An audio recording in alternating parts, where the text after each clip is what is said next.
Hello, business finance students. I have graded all of your assignments, and today, this week, we are talking about estate planning. But I thought maybe I talk about what the students posted last week on the discussion board regarding tax planning and regarding IRA and those accounts. Let's talk about first about taxes. And many of us think that the most one of the most expensive expenses that we have maybe is rent, maybe is a car payment, or maybe insurance. But one of the most expensive expenses we have in our lives is, our taxes. Because as you all know, when you get your paycheck, if you look at it, huge amount of it before it gets into your hand goes for taxes, state tax, federal tax, social security tax, and all these taxes. You put them together. That's a huge expense we have, and the people who understand taxes can save a lot of money during their lifetime. Nobody pays any attention to that. Therefore, although we go to our accountants and they give us some advice, but for the people to know about taxes, it's an important issue. Therefore, as business students, as accounting students, the more you know about taxes, the more money you can have.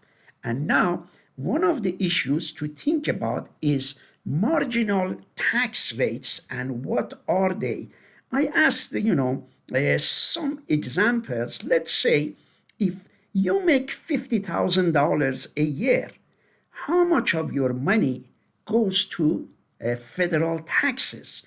What happens is that, let's say you are a single and you are, therefore the federal government gives you a discount. Discount is that instead of saying that you are making $50,000, the government gives $14,000 discount on your salary and says, no, this person only made $35,000, which means it gets taxes on $35,000 of your salary. This is called the standard deduction. And of course, there are itemized deductions. Some people who have certain expenses use itemized, but many of us use, standard deductions.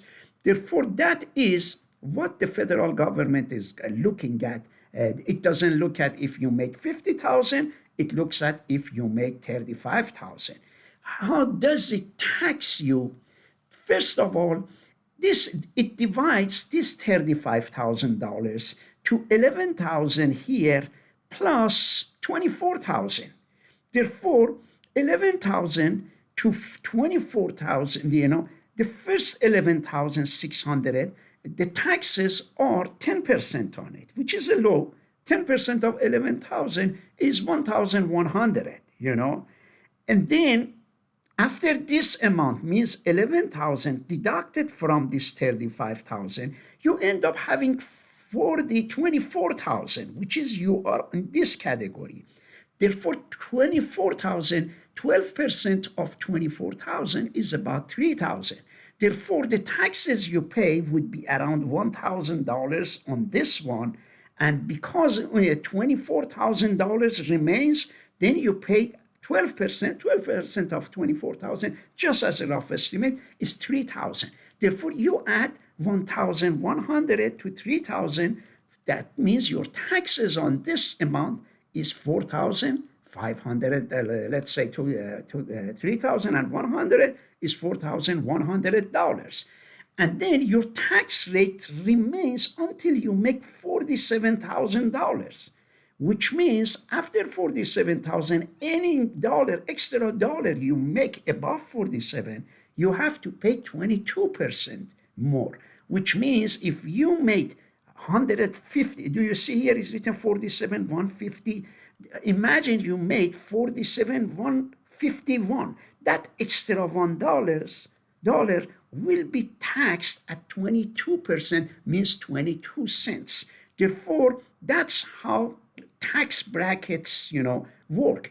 Therefore, we always want to look at this tax bracket and even go to ChatGPT and ask, okay, ChatGPT, I make $40,000. Tell me how much the standard deduction is. You can already find out. You can find out how much your taxes are going to be. It calculates for you. The same way that your accountant will calculate, you can calculate it yourself. You go to ChatGPT and say, here you go, let me go there. And I go here, hello, ChatGPT. Hello, ChatGPT. I made $35,000 last year. Tell me about my federal and state taxes. I live in West Virginia. Then, as soon as you give, it gives you some ideas. It's great that you know about it as a business student. You go and tell, here it is calculating. And do you see? It is doing that 11,600, and then it is calculating. Look, it already calculated. My federal income tax is 2,200. Where did this number come from? It says that I made $35,000. I got the standard deduction. That means the federal government says I made 20,000. Out of 20,000, $11,000 of it will be taxed at 10%. 10% of 11,000 is 1,100. Then the rest of this, which means 9,000 remains, that is taxed at 12%. 12% of 9,000 is around 1,000. Therefore, if you add those two numbers, here it is adding 1,000. 10% is 1,160. 12% of remaining, which is around 8,800, that is 1,056. When we add them, it becomes 2,026. And then I have to pay state taxes. It did calculate state taxes, and my state taxes is 1,169. Therefore, before you go to an accountant to do your taxes, my recommendation is always go to ChatGPT and have some ideas about how your taxes are going to be. The more you learn, the better it is. Now we go to the postings of the students from last week. When would be a traditional IRA is better than the Roth IRA? Imagine if I retire, and imagine if I don't have any income. I am not getting any social security because I didn't work for the government. I didn't have any paychecks. I didn't pay any social. Therefore, my social security is zero. And imagine I have $14,000. Does it make, if it is in Roth IRA or traditional IRA, how nice it is if it was in Roth IRA instead of traditional instead of Roth? Why? Because when I put in traditional, I didn't pay any taxes. Means that I got my taxes back from the federal government. I pocketed the taxes. Now I come here to file my taxes here. Do you see that my salary in 2025, imagine, is $14,000, came from my traditional IRA. Now, as soon as I have to pay taxes, the federal government is telling me that up to $14,600, I pay zero taxes. Therefore, out of this traditional IRA, that I am getting $14,000 out of my traditional IRA, I pay zero taxes to the federal government. Therefore, that's when I am going to be a winner. That means that I do better than the person who put his or her money in Roth IRA and earned $14,000, because that person won't pay the $14,000 because that is a standard deduction that the government gives us discount up to $14,600. It doesn't charge any taxes. Therefore, I want this to bring into your attention to understand the concepts of understanding taxes, is going to help you significantly in terms of how much money you save and how much. One of the areas which are very important, if you become a wealthy person, it would be great to understand the concept of Roth conversion. That means you have traditional IRA, which means you have $1 million in your IRA, traditional IRA. then it makes sense that every year you convert some of it to your traditional to your Roth IRA, because in some ways at the future you when you become 73 years old, you will pay less taxes in terms of, as we said, RMD they call it, required minimum distribution. As I said, when you are 73 years old, imagine you have $1 million. The government says this 73 years old is going to live, for example, up to age of 103. Therefore, because this person lives up to age of 103, therefore, the federal government says that now you are 73, is going to live for 30 years. The government wants you to get this money out of your traditional, because it didn't charge you taxes at the beginning, at the end wants it. But it doesn't force you to sell all of this. It will tell you around to sell it every year, around $40,000 of it. Now, if you sell $40,000 of it, also imagine that you have a Social Security. At that time, it will be 50,000, for example, because it goes up by the time that you retire. Hopefully, you get a good Social Security. That is $90,000.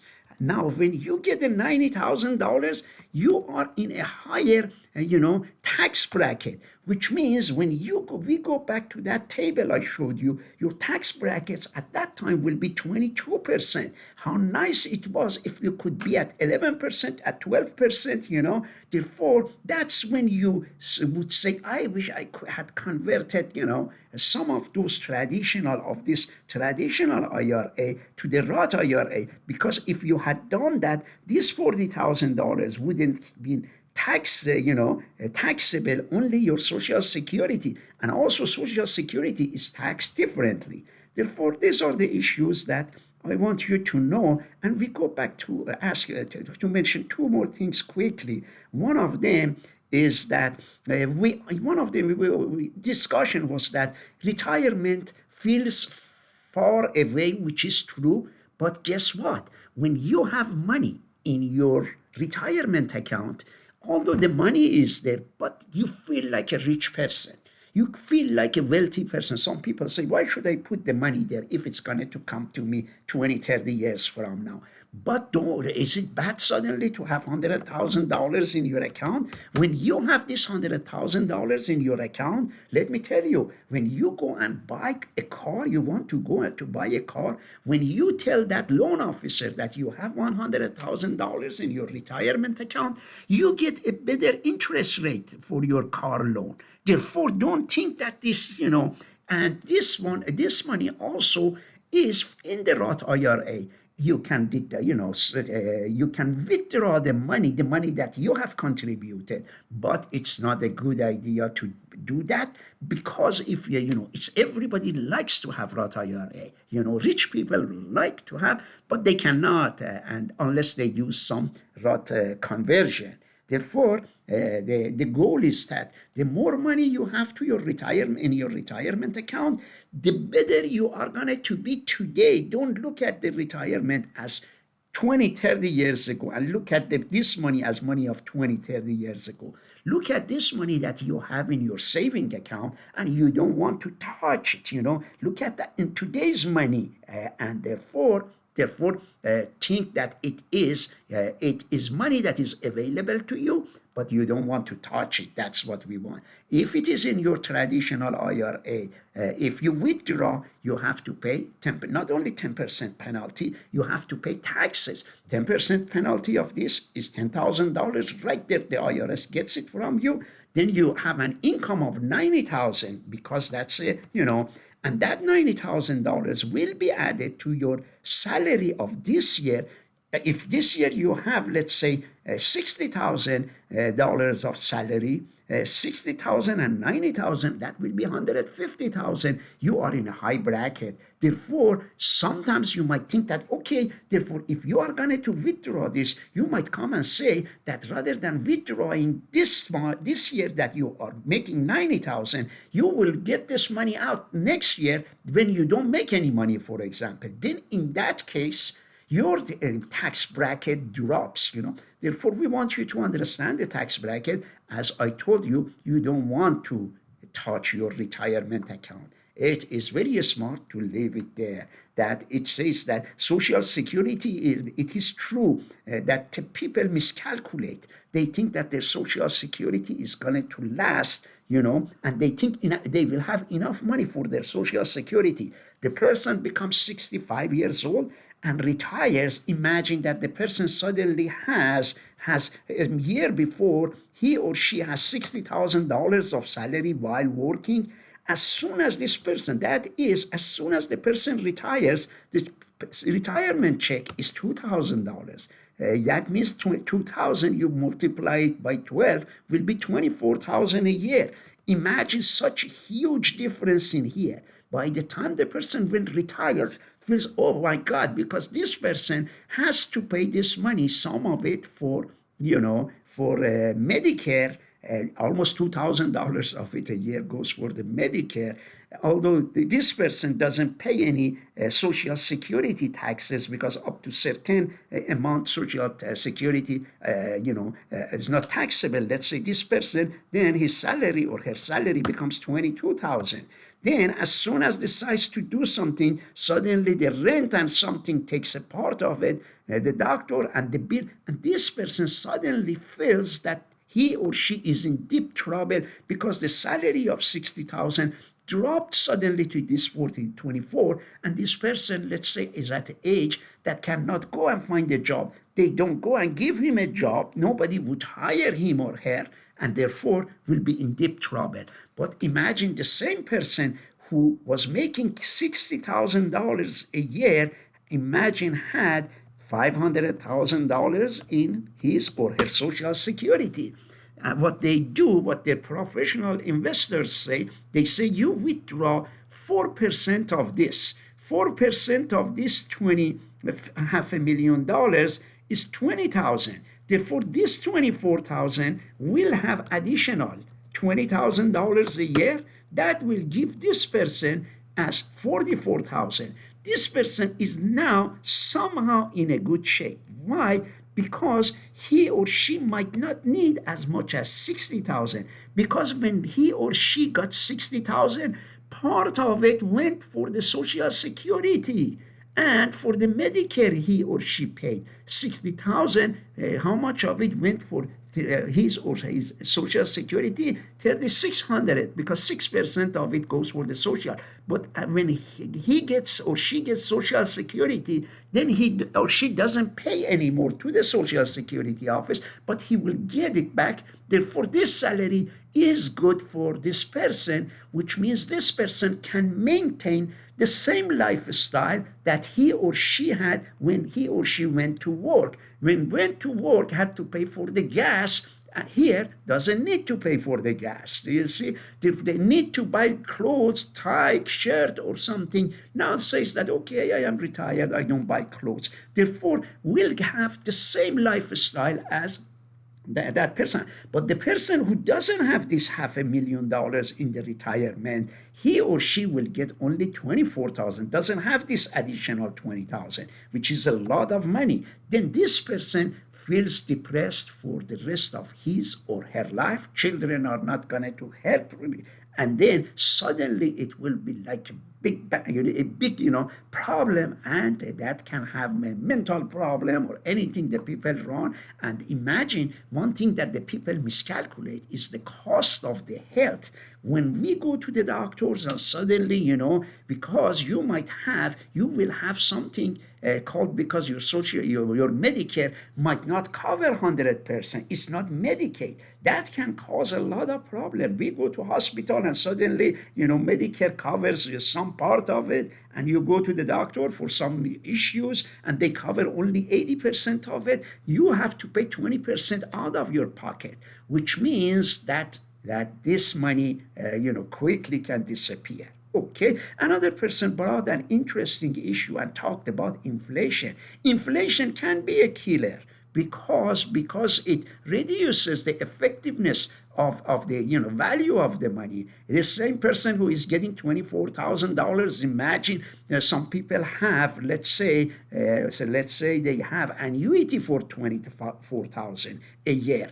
$24,000, if I get at 65, is, not bad to get it from annuity. But imagine if I live to up age 105, 25,000 with 4,000, when I am at 80, 105 or 95, 24,000 would be equivalent of $10,000 of today's money. This might be a good amount this now, but 30, that is something to think about. Inflation has a big impact.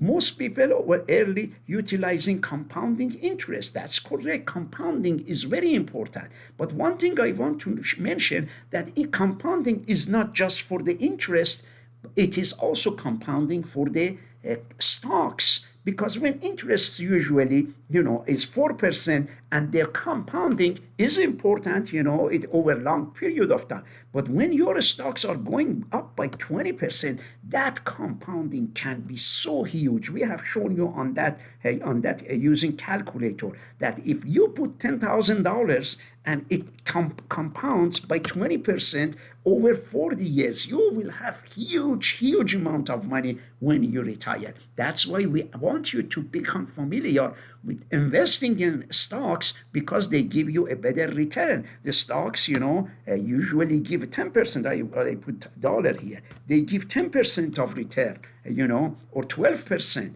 And therefore, we want you to know about these things. And as I said, I graded all of your assignments. If you have any questions, and then we will talk about estate planning as well.